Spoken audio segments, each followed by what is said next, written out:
Pernahkah kamu membayangkan kita hidup di dunia modern, dikelilingi oleh ribuan manusia. Kita bertemu banyak manusia setiap hari, bahkan followers kita ribuan. Tapi anehnya, kenapa jauh di lubuk hati kita merasa sangat sendirian? Kita hidup di era di mana validasi diukur dari angka di layar kaca.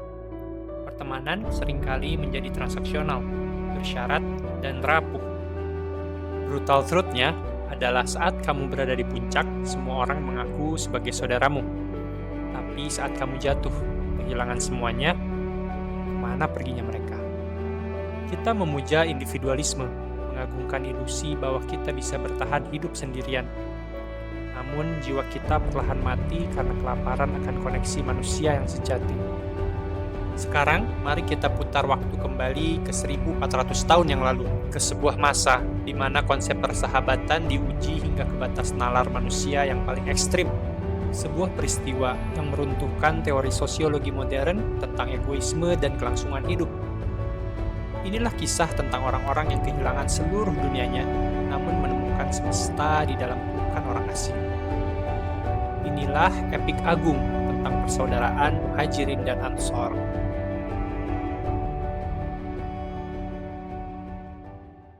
Sekarang, coba posisikan dirimu sebagai seorang muhajirin dari Mekah. Selama 13 tahun, kamu disiksa, diboikot, dan ditekan secara psikologis hanya karena sebuah keyakinan. Lalu datanglah perintah hijrah. Hijrah bukanlah perjalanan romantis atau liburan spiritual. Hijrah adalah eksodus, pelarian yang mempertaruhkan nyawa melintasi gurun pasir yang ganas. Mereka terpaksa meninggalkan rumah, tanah, bisnis, bahkan keluarga yang tidak seiman. Bayangkan, miliarder seperti Abdurrahman bin Auf tiba-tiba menjadi miskin mendadak, hartanya dirampas total. Suhaib Ar-Rumi harus menyerahkan seluruh tabungan hidupnya kepada Quraisy demi bisa bebas pergi. Mereka tiba di kota Madinah, yang saat itu bernama Yathrib, dengan tangan kosong, tubuh lelah, dan trauma yang dalam. Di sisi lain, mari kita bedah realitas Madinah saat itu. Madinah bukanlah kota yang tenang. Ia adalah arena gladiator berdarah. Selama 120 tahun, suku Aus dan Khazraj terjebak dalam perang saudara yang mematikan. Puncak dari dendam kesumat itu adalah perang Bu'ath yang menewaskan hampir seluruh tokoh senior mereka. Madinah adalah kota yang hancur oleh keangkuhan tribalisme, kebencian, dan trauma genetik. Lalu, sang arsitek peradaban, Nabi Muhammad SAW, hadir di tengah kekacauan ini. Beliau memahami satu prinsip fundamental dalam membangun sebuah negara bagian, bahwa masyarakat yang kuat tidak dibangun di atas konstitusi semata, melainkan di atas fondasi hati yang saling bertaut. Beliau harus merajut Aus dan Khazraj yang saling membenci menjadi satu entitas agung bernama Ansor, sang penolong. Gelar kehormatan tertinggi dari langit untuk penduduk Madinah. Tapi tantangan terbesar belum selesai. Bagaimana menyatukan kaum muhajirin yang merupakan pendatang miskin dengan kaum Ansor sebagai penduduk lokal? Secara logika ekonomi modern, kedatangan pengungsi massal akan memicu krisis sosial dan penolakan warga lokal. Namun, Nabi Muhammad melakukan mahakarya sosiologis yang belum pernah dicatat oleh sejarah peradaban manapun. Beliau mencetuskan sistem Al-Mu'akhad atau Fakta Persaudaraan.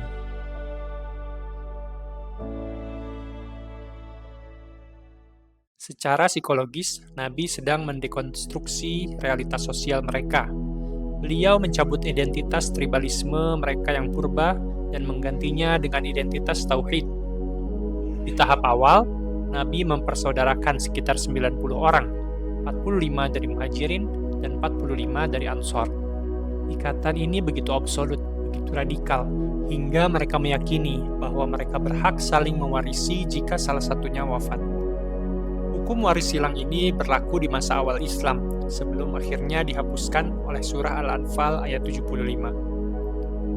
Bayangkan sejenak konsep ini. Bisakah kamu membagi warisanmu dengan orang asing yang baru kamu kenal kemarin? Egoisme adalah insting dasar manusia untuk bertahan hidup, layaknya hukum fisika, aksi dan reaksi. Namun, kaum Ansor mematahkan hukum ego tersebut dengan gravitasi iman. Mari kita lihat kisah legendaris yang membuktikan anomali cinta ini. Kisah populer yang sering kita dengar, namun banyak manfaat yang dapat kita ambil. Nabi mempersaudarakan Abdurrahman bin Auf, seorang ex-miliarder Mekah, dengan Sa'ad bin Ar-Rabi dari kaum Ansor. Sa'ad dengan penuh kesadaran dan tanpa paksaan menatap Abdurrahman dan berkata, "Aku adalah orang Ansor yang paling banyak hartanya. Aku akan membagi hartaku menjadi dua, setengah untukmu, setengah untukku." Bahkan Sa'ad menawarkan sesuatu yang melampaui batas kewarasan cinta duniawi. Ia menawarkan untuk menceraikan salah satu dari dua istrinya agar setelah masa indahnya selesai, Abdurrahman bisa menikahinya. Pernahkah sejarah mencatat tingkat itsar atau mendahulukan orang lain segila ini? Ini adalah antitesis dari sifat dasar manusia yang serakah. Lalu, apakah Abdurrahman bin Auf menjadi parasit yang memanfaatkan kebaikan saudaranya? Disinilah letak mentalitas baja seorang muslim, kehormatan atau iffah. Abdurrahman menolak dengan senyuman yang paling anggun, seraya mendoakan, "Semoga Allah memberkahi keluarga dan hartamu. Tunjukkan saja padaku di mana letak pasar." Abdurrahman bin Auf, sang maestro bisnis ini, masuk ke pasar Yahudi Bani Qainuqa tanpa modal sepeser pun. Bermodalkan keringat, negosiasi, dan kejujuran tingkat tinggi, ia membeli keju kering dan minyak samin, lalu memutarnya. Tak butuh waktu lama, ia kembali menjadi salah satu konglomerat terbesar di Madinah. Kisah ini adalah pertemuan puncak antara kedermawanan absolut kaum Ansor dan kemandirian martabat kaum Muhajirin. Nabi Muhammad tidak sekedar menyuapi pengungsi, tapi beliau mendistribusikan sosial kapital. Umar bin Khattab, sang ahli strategi, dipersaudarakan dengan Ithban bin Malik. Salman Al-Farisi, sang pencari kebenaran dari Persia, dipersaudarakan dengan Abu Darda. Bahkan Nabi juga membangun ikatan persaudarian antara para wanita Muhajirin dan Ansor. Ini adalah keajaiban rekayasa sosial. Madinah bertransformasi menjadi satu frekuensi besar yang mengikat dua partikel yang terpisah. Jika satu bergetar, yang lain ikut beresonansi. Perumpamaan orang beriman itu bagikan satu tubuh. Jika satu organ sakit, seluruh tubuh merasakan demam. Hadis ini sudah pernah terbukti dan nyata dirasakan di kota Madinah yang mulia.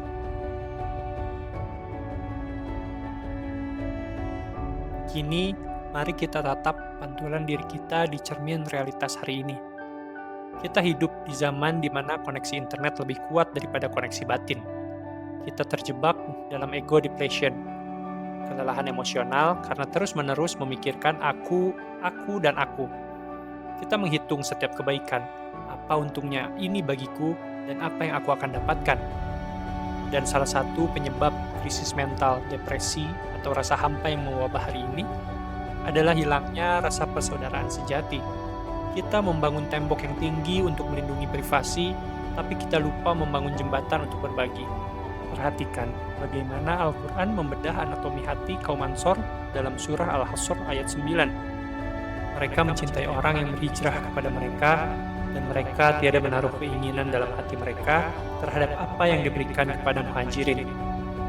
Bahkan mereka mengutamakan Muhajirin atas diri mereka sendiri, sekalipun mereka dalam kesusahan.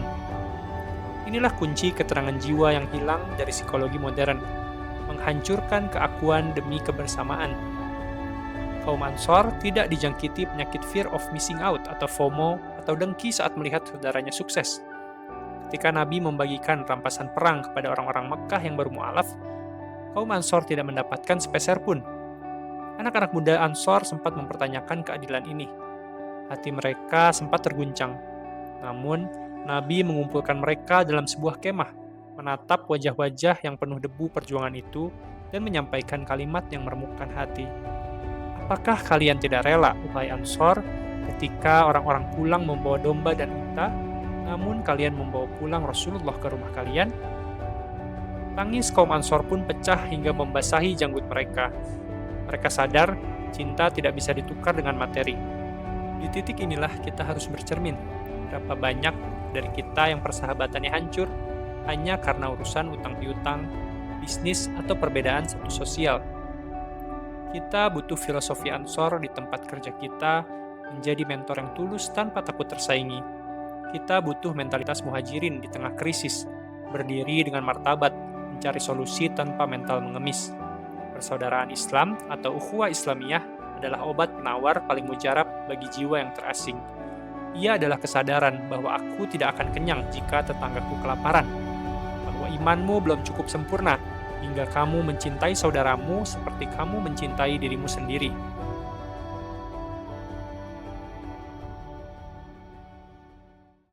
Persaudaraan yang dipahat oleh tangan Nabi di kota Madinah bukanlah dongeng pengantar tidur.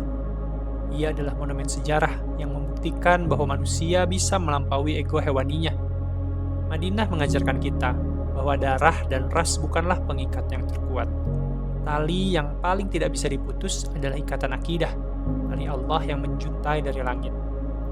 Ketika engkau merasa sendirian di tengah kerasnya perjuangan hidupmu hari ini, ingatlah kaum muhajirin yang tertatih di padang pasir, menatap cakrawala yang tidak pasti. Dan ketika engkau dihadapkan pada pilihan untuk berbagi atau menggenggam harta murad-erat, ingatlah kaum Ansor yang membuka pintu rumah dan dada mereka lebar-lebar. Kita mungkin tidak hidup di zaman Nabi. Kita tidak bisa melihat wajah beliau secara langsung. Tapi kita bisa menghidupkan kembali Madinah kecil di dalam lingkaran pertemanan kita, di mana cinta diukur bukan dari apa yang kita dapatkan, tapi apa yang bisa kita lepaskan. Karena pada akhirnya, saat kita berpulang, bukan saldo rekening yang akan menemani kita, melainkan kesaksian dari orang-orang yang pernah kita tolong saat mereka berada di titik terendah. Jadilah muhajirin yang tangguh menahan ombak ujian, dan jadilah Ansor yang selalu siap menjadi pelabuhan. Karena di dalam ikatan persaudaraan sejati, tidak ada yang namanya aku dan kamu. Yang ada hanyalah kita yang berjalan bersama menuju Sang Pencipta. Renungkanlah hal ini dalam sunyinya malam.